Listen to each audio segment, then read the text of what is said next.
What if I told you your phone, your camera, even your thoughts were being watched? Every second, every move, every word.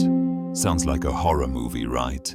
But this is the world of 1984, a story written more than 70 years ago, yet it feels like it's talking about right now. This is George Orwell's 1984, the book that predicted a future where freedom, truth, and even love could disappear. Let's dive into the dark world of 1984 and see why it still hits so hard today. Scene 1. The world of Big Brother. Welcome to Oceania, a massive empire ruled by Big Brother, a leader who may not even exist, but whose face is everywhere.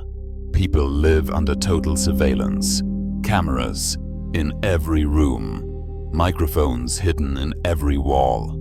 There's no privacy, no freedom. Even thinking the wrong thing can get you arrested by the thought police.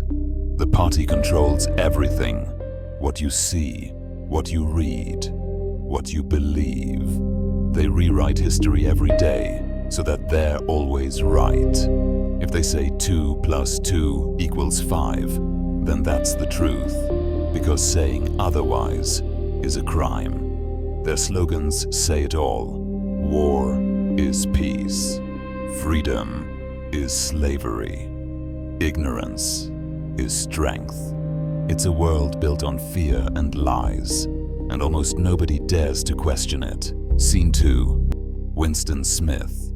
The rebel, our main character, Winston Smith, is just an ordinary worker at the Ministry of Truth, where his job is literally to change the past. He edits old newspapers and records so that the government is always right. But deep inside, Winston hates the party. He wants to know what's real, what the truth actually is. And that tiny thought, that small act of curiosity, is already a crime. Scene 3. Love and rebellion. Then Winston meets Julia, a woman who secretly feels the same way. They start a forbidden relationship, hiding in a small room above a shop where there are no cameras. For a short time, they taste real freedom, love, passion, truth. They dream that one day people will rise up and destroy the system. But they're being watched. They're always being watched. Scene 4. The betrayal. One day, the thought police storm in. The man who rented them the room was a spy. Winston and Julia are dragged away, beaten, and taken to the Ministry of Love, a place of torture and brainwashing. There, Winston meets O'Brien, a man he once believed was a rebel. But O'Brien is part of the system.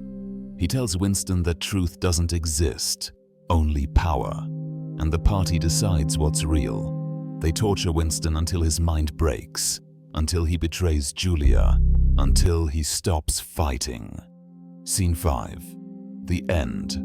The death of truth. When Winston is finally released, he's no longer himself. He doesn't hate Big Brother anymore. He loves him. And that's the darkest part of 1984.